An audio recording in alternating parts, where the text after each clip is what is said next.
Good morning विद्यार्थियों, आप सबका भौतिक विज्ञान की ऑनलाइन कक्षा में मैं श्रीनिवास तिवारी, प्रवक्ता भौतिक विज्ञान, जगतजीत इंटर कॉलेज इकौना श्रावस्ती, स्वागत करता हूं। आप लोगों को सिलेबस के बारे में पता होगा।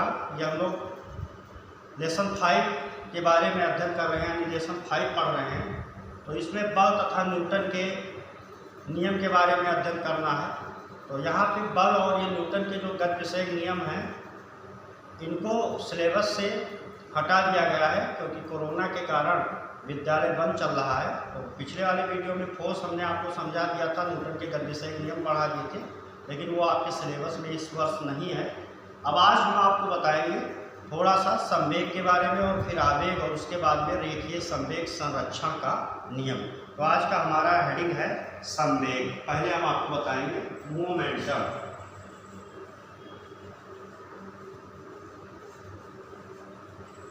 मोमेंटम यानी संवेग। ये कक्षा 9 में आप लोगों ने पढ़ा है, 9th में था। संवेग किसे कहते हैं, संवेग क्या होता है। तो संवेग को आप किससे लिखते हैं? संवेग को हम लिखते हैं P से। इसको किससे डिनोट करते हैं? P से। और P बराबर क्या होता है? mv। अब यहाँ से आप डिफिनेशन दे सकते हैं। हमने मान लिया कि किसी वस्तु का मास m है और वो v वेलोसिटी से मोशन कर रहा है, तो उसका संवेग P बराबर क्या हो जाएगा? mv हो जाएगा। यानी किसी वस्तु के द्रव्यमान, यहाँ पे हम लिख सकते हैं संवेग बराबर हो जाएगा द्रव्यमान गुणे वेग।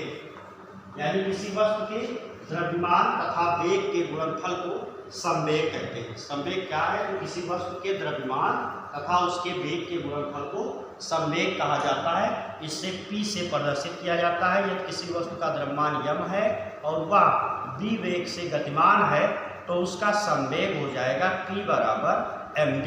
P बराबर क्या हो जाएगा? mv हो जाएगा। अब देखिए, ये संवेग जो आपकी है, ये क्या है? संवेग आपकी सदिश राशि है। ऐसी राशि है, सदिश राशि है। तो संवेग, इसको देखिए, इसका सदिश रूप क्या होगा? सदिश रूप। तो इसका सदिश रूप हो जाएगा P, वेक्टर P बराबर m इंटू वेक्टर v। ये इसका सदिश रूप हो जाएगा। ये एक एग्जाम्पल भी है कि जब किसी वेक्टर क्वांटिटी को यानी सदिश राशि को आप अदिश से गुणा करते हैं। यहाँ पे ये आपकी क्या है? ये वेक्टर है, और ये आपकी क्या है? स्केलर है। और ये क्या मिला? वेक्टर मिला। यानी किसी वेक्टर को जब आप स्केलर से मल्टीप्लाई करते हैं, तो आपको रिजल्ट क्या मिलता है? वेक्टर मिलता है। यानी किसी सदिश राशि को अदिश से गुणा करने पे क्या मिलेगा? सदिश मिलेगा। ये एक एग्जाम्पल है कि जब किसी सदिश को अदिश से गुणा किया जाता है तो सदिश मिलता है P बराबर mv। उसका एक एग्जाम्पल है। अब देखिए, यहाँ पे यूनिट क्या हो जाएगी? तो यूनिट्स ऑफ P का मात्रक क्या हो जाएगा? तो देखिए, P बराबर क्या लिखा है? mv। तो P बराबर हो जाएगा, P का यूनिट क्या हो जाएगा? m का मात्रक किलोग्राम, v का मात्रक मीटर प्रति सेकंड। तो इसका मात्रक क्या हो जाएगा? किलोग्राम मीटर प्रति सेकंड। ये तो मोमेंटम के बारे में हो गया। अब इसका डायमेंशन यानी विमा आप निकाल लेंगे, बहुत इजी है। विमा की बात मैं नहीं करूँगा यहाँ पे। आगे इसके बाद में मैं बात करूँगा आवेग के बारे में। तो आवेग के बारे में मैं बात करूँगा कि आवेग किसे कहते हैं। तो अगला, आवेग क्या होता है? आवेग किसे कहते हैं? आवेग की अंग्रेजी क्या होती है? आवेग इम्पल्स। आवेग के बारे में बात करेंगे, इम्पल्स।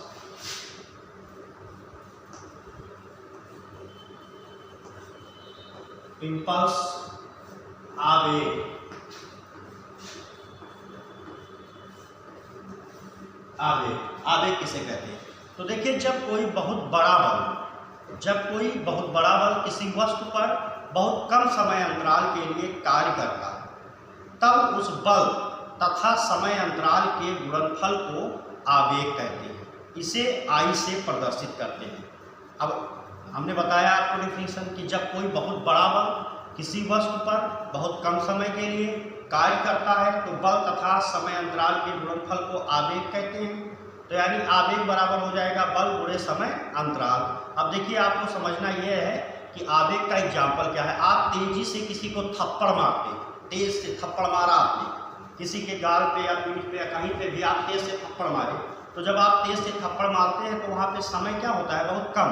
जब कोई बहुत बड़ा बल किसी वस्तु पर बहुत कम समय के लिए कार्य करता है तो बल तथा समय अंतराल के गुणनफल को आवेग बोलते हैं। तो थप्पड़ जब आपने मारा तो चोट बहुत तेज लगी, लेकिन समय क्या था, बहुत कम था। तो ये इम्पल्स का एग्जाम्पल है। आप छत पे खड़े हैं और नीचे फर्श है, मान लीजिए किसी ऊंचाई पे आप खड़े हैं, उस ऊंचाई के सामने फर्श लगी है और उस फर्श यानी पत्थर पे आप जंप कर रहे हैं। तो जब आप जंप करेंगे तो पैर के तलवे पे आपके बहुत तेजी से चोट लगेगी, यानी बहुत बड़ा बल लगेगा, लेकिन समय क्या रहेगा, बहुत कम रहेगा। तो आवेग, जब कोई बहुत बड़ा बल किसी वस्तु पर बहुत कम समय अंतराल के लिए कार्य करता है तो बल तथा समय अंतराल के गुणनफल को आवेग कहते हैं। इसे आई से या जे से दोनों से प्रदर्शित कर सकते हैं। तो देखिए आवेग बराबर क्या होता है, तो आवेग बराबर होता है, आवेग बराबर होता है बल गुणे समय अंतराल। आवेग बराबर होता है बल गुणे समय अंतराल, यानी आवेग आई बराबर हो जाएगा, बल आपका F, समय अंतराल क्या हो जाएगा, डेल्टा T। देखिए कुछ बुक में आवेग को जे से भी लिखते हैं, जे और आई, चाहे जे से आप लिख लीजिए चाहे आई से लिख लीजिए, कोई दिक्कत नहीं है, दोनों से इसको हम प्रदर्शित कर सकते हैं। तो आपको आवेग बराबर मिल गया बल गुणे समय अंतराल। अब देखिए आई का मात्रक क्या हो जाएगा, तो आई का मात्रक यानी आवेग का यूनिट क्या होगा, आवेग का मात्रक क्या होगा। तो आवेग का मात्रक देख लीजिए, आवेग का मात्रक आपका हो जाएगा, फोर्स का मात्रक न्यूटन और समय का मात्रक सेकंड, तो इसका मात्रक क्या हो जाएगा, न्यूटन इंटू सेकंड हो जाएगा। अब इसकी डायमेंशन आप खुद निकाल लेंगे कि आवेग की विमा क्या होगी, तो आवेग की विमा को आप खुद निकाल लेंगे, तो आवेग की विमा निकल आएगी आपकी। अब देखिए यहाँ पे ये आवेग जो है ये सदिश राशि, यानी आई आपकी क्या है, वेक्टर क्वांटिटी है, सदिश राशि। क्योंकि आप यहाँ पे भी देख रहे हैं कि जब किसी सदिश को अदिश से गुणा किया जाता है वही रूल यहाँ पे भी लगेगा, आपको ये क्या मिलेगा, सदिश राशि। अब आज हम हेडिंग डालेंगे, जो हमारा आज का हेडिंग है जिसको हमें पढ़ना है, जिसके बारे में हमको डेरिवेशन करना है। तो डेरिवेशन का हेडिंग डालेंगे रेखीय संवेग संरक्षण का नियम। तो हेडिंग डालेंगे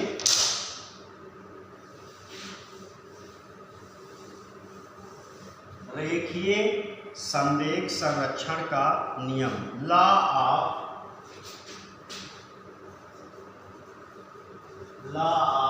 conservation, law of conservation of linear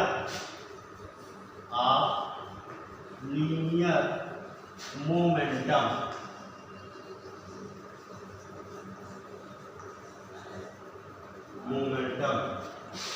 रेखीय संवेग संरक्षण का नियम, रेखीय संवेग संरक्षण का नियम। आज का हमारा हेडिंग है रेखीय संवेग संरक्षण का नियम, law of conservation of linear momentum, रेखीय संवेग संरक्षण का नियम। देखिएगा, हमने माना कि दो कणों के एक निकाय में, यानी माना दो कणों के एक निकाय में, माना दो कणों के एक निकाय में, हमने मान लिया कि दो कणों का एक निकाय है, दो कणों के एक निकाय में कणों के द्रव्यमान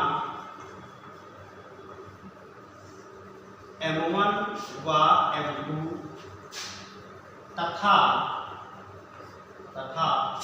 रेखीय संवेग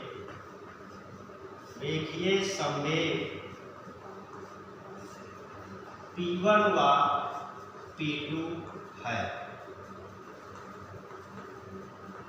हमने क्या माना कि दो कणों का एक निकाय है।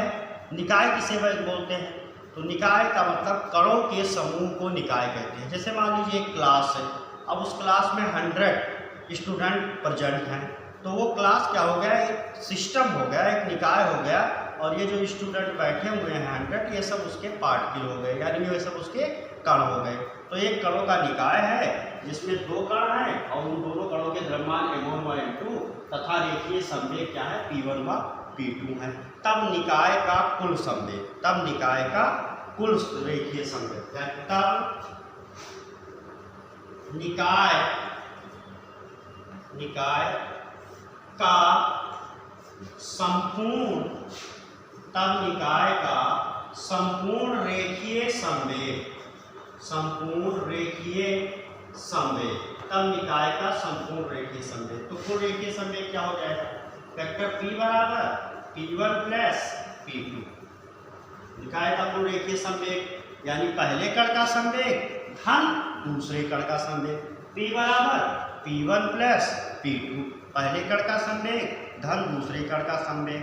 अब देखिए, यदि मान लिया जाए कि m1 माना m1 व m2 पर दो बल F1 व F2 कार्यरत हैं, जिनके कारण किसी सूक्ष्म समय अंतराल में इन कणों के रेखीय संवेग में परिवर्तन हो जाता है। तब देखिए इधर आगे क्या करेंगे हम कि माना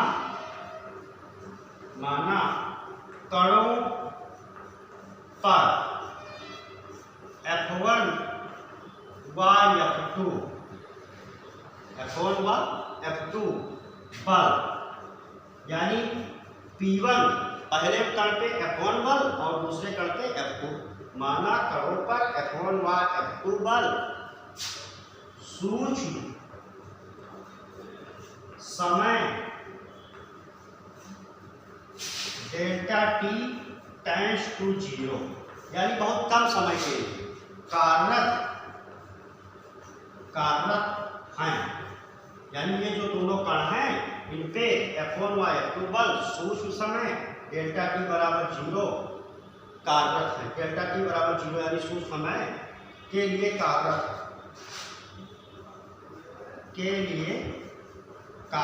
सूक्ष्म समय के लिए कार्यरत।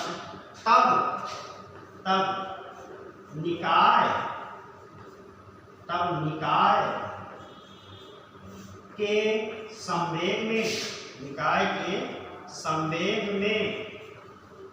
परिवर्तन, निकाय के संवेग में परिवर्तन। तो निकाय के संवेग में परिवर्तन क्या हो जाएगा, डेल्टा p बराबर delta p1 plus delta p2। मान लीजिए कि निकाय के संवेग में परिवर्तन कितना हो गया, डेल्टा p बराबर p1 प्लस डेल्टा p2, यानी ये डेल्टा p1 जब बल लगाया जाता है तो पहले कण के संवेग में परिवर्तन होता है और डेल्टा p2 दूसरे कण के संवेग में परिवर्तन होता है, और कुल संवेग में परिवर्तन कितना है, डेल्टा p। कुल संवेग में परिवर्तन कितना है, डेल्टा p। अथवा इसको हम ऐसे भी लिख सकते हैं, डेल्टा p अपान डेल्टा t बराबर डेल्टा p1 बटे delta t plus delta p2 बटे डेल्टा t। अब देखिए यहाँ पे इसको जब ऐसे लिखिए तो डेल्टा t सूक्ष्म है, तो या इसको हम ऐसे लिख सकते हैं, या dp अपान dt प्लस dp1 बटे dt प्लस dp2 बटे dt। डी के पद में, क्योंकि ये क्या है, डेल्टा टी बहुत छोटा है, इसलिए समय को डी डेल्टा के बजाय dt के पद में लिख दिया हमने। अब देखिए यहाँ पे आगे हम इसको क्या करेंगे, इसको देखिए अभी हमने निकाला था F बराबर dp अपान dt। हमने बताया था न्यूटन के गति विषय का दूसरा नियम कि संवेग परिवर्तन की दर, ये क्या लिखा है, dp का मतलब संवेग में परिवर्तन, dt का मतलब दर, तो संवेग परिवर्तन की दर लगाए गए बल के बराबर होती है। तो यहाँ पे जब p1 लिखा है तो इसको हम क्या लिख सकते हैं, F1। ऐसे ही हम क्या लिख सकते हैं, F2 बराबर क्या लिखेंगे, dp2 बटे dt, यानी ये दूसरे कण के संवेग में परिवर्तन बराबर दूसरे कण पे लगाया गया बल, और पहले कण के, ये पहले कण के संवेग में परिवर्तन बराबर पहले कण पर लगाया गया बल, यानी दूसरे कण के संवेग में परिवर्तन बराबर दूसरे कण पे लगाया गया बल। भाई ये डेल्टा पी का मतलब यहाँ परिवर्तन है, संवेग में परिवर्तन, और dt का मतलब दर, संवेग में परिवर्तन की दर। जैसे वहां पे आप लिखते नहीं थे वेग की परिभाषा, मतलब विस्थापन, मतलब वेग की परिभाषा लिखना है तो आप क्या लिखते थे, ds/dt, यानी क्या बोलते थे, विस्थापन परिवर्तन की दर। विस्थापन में परिवर्तन है ds और dt क्या है दर। ऐसे यहाँ dp क्या है, dp आपका संवेग में परिवर्तन है, dt क्या है दर, यानी समय के साथ संवेग में परिवर्तन। अब यहाँ पे हम क्या लिखेंगे इसको, ये ऊपर वाला समीकरण आपका हो जाएगा dt/dt बराबर हो जाएगा f1 प्लस f2, बराबर क्या हो जाएगा f1 प्लस f2। इसको इक्वेशन 1 मान लिया जाए, इसको समीकरण क्या मान लिया जाए 1। इसको समीकरण 1 मानने के बाद इसको समीकरण 1 मान लिया जाए और इसको क्या मान लिया जाए, समीकरण 2 मान लिया जाए। अब इसको आप नोट कर लेंगे, या अगर नोट नहीं किए तो इसको हम रफ करेंगे। तो आगे देखिए, इसको जब हम रफ कर देंगे तब हमको क्या मिलेगा आगे। अब आगे देखिए, हम आगे कुछ लिखेंगे तो हम क्या लिखेंगे, पुनः F1 बराबर F1 एक्सटर्नल, मतलब पहले कण का एक्सटर्नल मतलब बाह्य, प्लस F1 इंटरनल, यानी F1 मतलब पहले कण पर लगने वाला ये बाह्य बल है, कौन सा बल, बाह्य बल एक्सटर्नल फोर्स, और ये क्या है आंतरिक बल,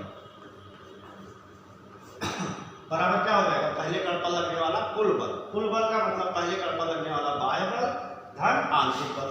ऐसे हो जाएगा F2 बराबर हो जाएगा F2 एक्सटर्नल बाह्य प्लस F2 इंटरनल। इंटरनल का मतलब आंतरिक, पहले कण का बाह्य बल धन आंतरिक बल बराबर पहले कण का कुल बल, ऐसे दूसरे कण का बाह्य बल धन आंतरिक बल बराबर दूसरे कण का कुल बल, दूसरे कण का कुल बल। इसके ऊपर वेक्टर लगा दीजिए क्योंकि ये सब सदिश है। अब देखिएगा, इसमें हम क्या करेंगे, F1 और F2 का मान रख देंगे समीकरण 2 में। तो समीकरण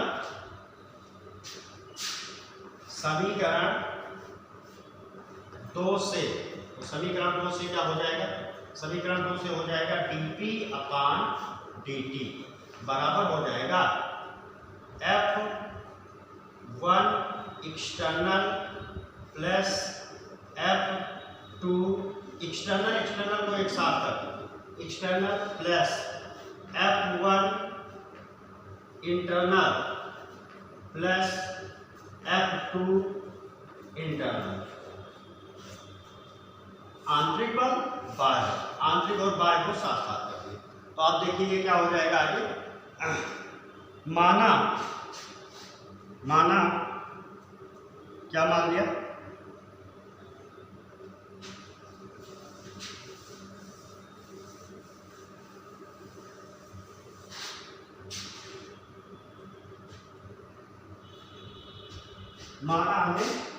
माना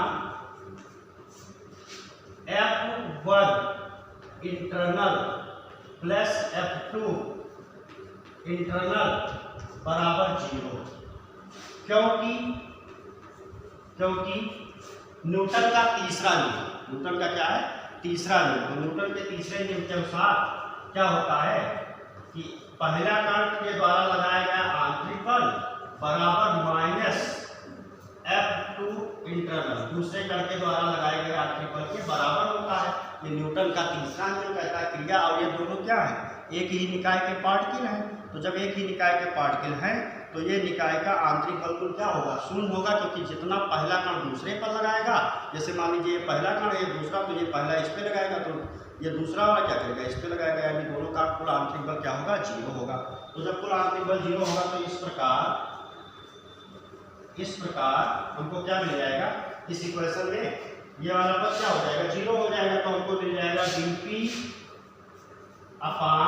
dp/dt बराबर मिल जाएगा F1 external plus F2 external, यानी पहले कण का बाह्य बल धन दूसरे कण का बाह्य बल।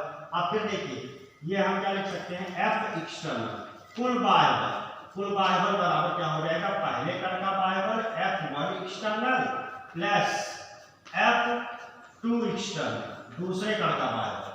पहले कण का बाह्य बल और दूसरे कण का बाह्य बल बराबर निकाय पर लगने वाला कुल बाह्य बल, निकाय पर लगने वाला कुल बाह्य बल। तो अब देखिए यहाँ पे जब निकाय पर लगने वाला कुल बाह्य बल हो जाएगा तब ये इक्वेशन क्या हो जाएगा, तो आगे क्या होगा, आगे आपका हो जाएगा dP अपॉन dt बराबर क्या हो जाएगा, F एक्सटर्नल बाह्य बल dP अपॉन dt यानी संवेग परिवर्तन की दर बराबर किसके हो गई, बाह्य बल की। अब इसको इक्वेशन क्या मान लेंगे, 3 मान लेंगे। अब देखिए माना F एक्सटर्नल बराबर 0, F एक्सटर्नल बराबर 0 यानी निकाय पे कोई बाह्य बल नहीं लग रहा है, निकाय पे कोई बाह्य बल नहीं लग रहा है। तो जब निकाय पे कोई बाह्य बल नहीं लगेगा तब क्या हो जाएगा, तब आपका हो जाएगा dP upon dt, dP upon dt equal to क्या हो जाएगा, बराबर आपका हो जाएगा 0। और जब ये dP अपॉन dt बराबर 0 हो जाएगा तो dP बराबर क्या हो जाएगा, 0, dt से तिरछा गुणा कर देंगे। अब जब dP बराबर 0 हो गया तो देखिए इसको हम क्या लिख सकते हैं, इस ये जो इक्वेशन मिला इसको आगे हम क्या करेंगे, इसको इधर मिटा लेते हैं।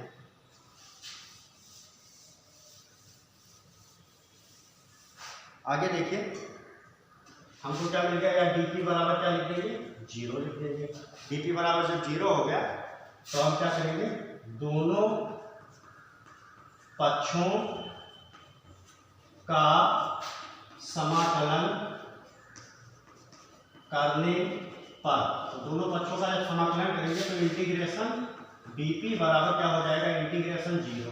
तो 0 का जो समाकलन होता है वो नियतांक होता है, 0 का समाकलन क्या होता है, नियतांक होता है। तो इधर क्या मिल जाएगा, P और इधर क्या मिल जाएगा, नियतांक, इधर क्या मिल जाएगा, नियतांक मिल जाएगा। अब देखिए इससे हमको क्या मिला, इससे हमको यह मिला कि यदि किसी निकाय पर कोई बाह्य बल ना लगाया जाए, यदि किसी निकाय पर कोई एक्सटर्नल फोर्स ना लगाया जाए तो निकाय का संपूर्ण रेखीय संवेग संरक्षित रहता है, यानी नियत रहता है।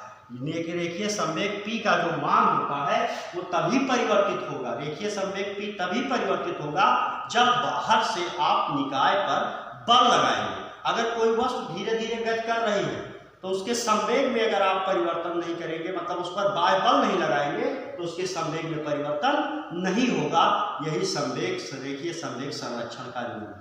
रेखीय संवेग संरक्षण का नियम क्या, इससे क्या हमको निष्कर्ष मिला, तो इससे हमको निष्कर्ष ये मिला कि यदि किसी निकाय पर बाह्य बल ना लगाया जाए तो उसका रेखीय संवेग P हमेशा नियत रहता है, कांस्टेंट रहता है, P के मान में कोई परिवर्तन नहीं होता है। P के मान में परिवर्तन कब होगा, जब आप एक्सटर्नल फोर्स अप्लाई करेंगे। अगर आप एक्सटर्नल फोर्स सिस्टम पे अप्लाई नहीं कर रहे हैं, निकाय पे नहीं कर रहे हैं, तो उसका रेखीय संवेग परिवर्तित नहीं होगा, नियत रहेगा। इस वीडियो को देखिएगा और अपनी प्रतिक्रिया अवश्य दीजिएगा। धन्यवाद, शुभ दिन।